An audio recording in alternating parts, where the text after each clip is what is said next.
This week at NASA. Speaking on behalf of President Obama, NASA Administrator Charles Bolden addressed celebrants at the 44th Annual Martin Luther King Jr. Commemorative Service held at Ebenezer Baptist Church in Atlanta. Bolden, who has family ties in Atlanta, says the opportunity was an honor. As I was growing up, although I never met Dr. King in person, my family members in Atlanta who knew him in the neighborhood and everything, they always talked about him and what an inspirational person he was. And as I grew up, he meant a lot to me. I read about him and I listened to him on television, and I think I was moved every time I heard him speak. The theme of this year's celebration was Remember, Celebrate, Act, a mission still to fulfill.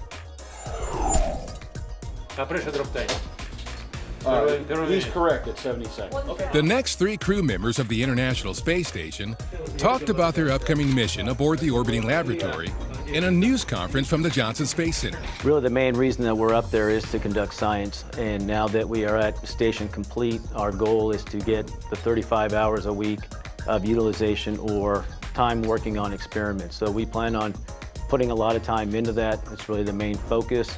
I'll be up there with Don Pettit, who is just phenomenal. He's a genius and he has a lot of great ideas. So I'm hoping I can piggyback on some of the things that he's doing and bring those back to the students that may be watching. NASA astronaut Joe Acaba and Russian cosmonauts Gennady Padalka and Sergei Revin will continue to train ahead of their scheduled March 29th launch aboard a Soyuz spacecraft from the Baikonur Cosmodrome in Kazakhstan. Acaba, Padalka, and Revin are three of the 6 crew members comprising Expeditions 31 and 32. Aboard the station, they'll join NASA astronaut Don Pettit, Russian cosmonaut Oleg Kononenko, and European Space Agency astronaut Andrei Kuipers. Goddard Space Flight Center financial manager Matthew Ritzko was recently treated to a White House visit where he was personally congratulated by President Obama as the winner of the 2011 Presidential Securing Americans Value and Efficiency, or SAFE Award. Implementation has already begun of Ritzko's money-saving idea to establish a NASA lending library for sharing specialized tools across the agency. Ritzko says the award was special, but his visit with the president was priceless.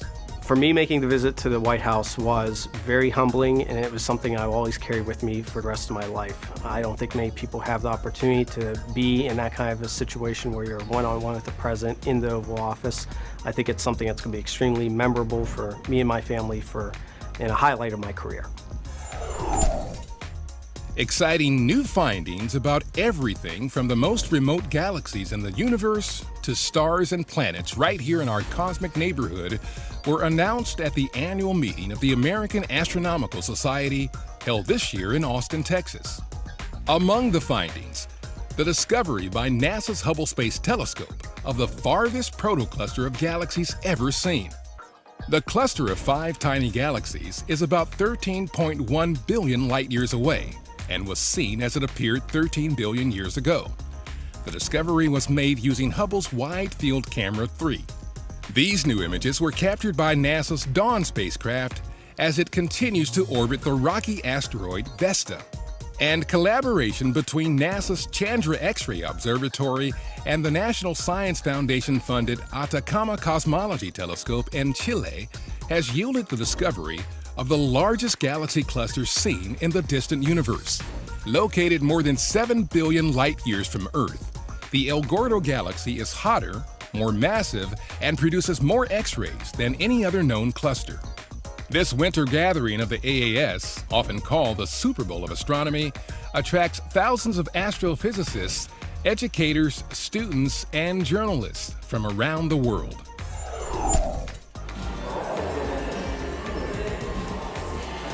Another of NASA's Space Shuttle main engines is headed to Stennis Space Center. This SSME is the third of 15 being sent from the Kennedy Space Center to Stennis. The RS-25D engines, which helped power space shuttles to orbit during the 30-year shuttle program, will be stored at Stennis for future use on NASA's new heavy-lift rocket, the Space Launch System. The SLS will carry the new Orion spacecraft, cargo, equipment, and science experiments to space, providing a safe, affordable, and sustainable means of reaching asteroids and other destinations in the solar system. With the slides on the screen and how they relate. And so then it's Bill Gerstenmaier, NASA's Associate Administrator for Human Exploration and Operations, was honored by the American Institute for Aeronautics and Astronautics as the presenter of the Von Karman Lectureship in Astronautics. In his lecture to the AIAA's 50th Aerospace Sciences meeting in Nashville, Gerstenmaier touted the International Space Station as a global outpost in space, a platform for discovery. The annual Von Karman Lectureship Award, named for astronautics pioneer Theodore Von Karman, is given by the AIAA to an individual who has distinguished themselves technically in the field of astronautics. NASA's James Webb Space Telescope has reached another major milestone in its development. The last 6 out of 18 total primary mirror segments and the secondary mirror that will fly on the Webb telescope have passed their final cold test. Completed at the X-ray and Cryogenic Facility at NASA's Marshall Space Flight Center, a 10-week test series chilled the primary mirror segments to minus 379 degrees Fahrenheit. During 2 test cycles, telescope engineers took extremely detailed measurements of how the mirror's shape changes as it cools. Cryotesting verifies that the mirror will respond as expected to the extreme temperatures of space. This test campaign has spanned over 3.5 years, and it has been a tremendous effort for the team to work through all of the difficulties associated with such a long and ambitious schedule. Teleoperated period starts. Teams command their robots to score as quickly as they can. The 2012 FIRST robotics season had its national kickoff at Southern New Hampshire University in Manchester. Autonomous period as our human players put game pieces into play. FIRST, for inspiration and recognition of science and technology, is a robotics building competition during which teams made up of some 50,000 U.S. high school students and their professional mentors strive to meet a specific design challenge. Teams around the country attended local events to hear what their task is this season. Are you ready for the kickoff? Yeah! For their participation in the 2012 FIRST robotics competition, high school students from Maryland and Virginia met at Wallops Flight Facility's Visitor Center to learn about this year's Robot Challenge. I think that the game's going to be really fun and challenging this year. I think it's going to push us to a whole new level. It's going to make us think outside the box more. I think it's amazing. I think every year it gets harder and it challenges the students more and more, and I love that. I love what they come up with. FIRST competition is not only about computers and robots, it's also about learning to work with others in a team environment in the spirit of cooperation. They're all expected to work together and help each other find the solutions to problems, to work out any problems they might encounter. It doesn't matter if you're playing a game, with them or against them. It's still, you're all hanging out, having a good time, and not really getting mad at each other for anything. Several local teams will build and use robots to compete against other teams from the Mid-Atlantic region, with the winners moving to the Nationals this April in St. Louis.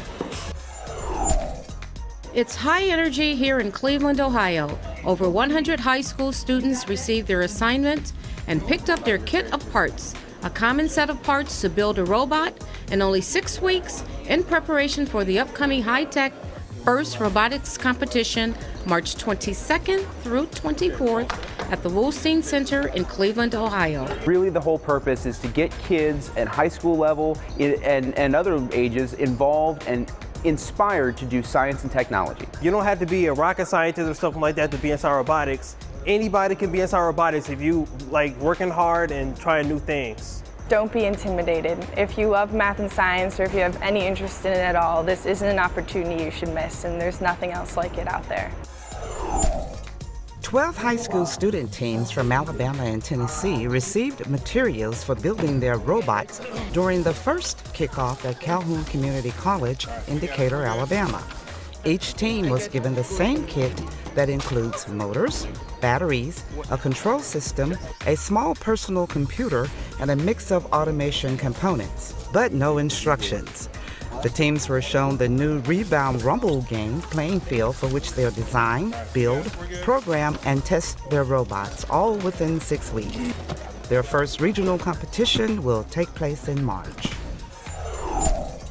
I'm very pleased to present to Stennis Space Center this plaque attesting to the fact that you are indeed one of the very best places to work. Representatives of the Partnership for Public Service visited Southern Mississippi to present Director Patrick Shireman with an award, citing Stennis Space Center as one of the best places to work in the federal government.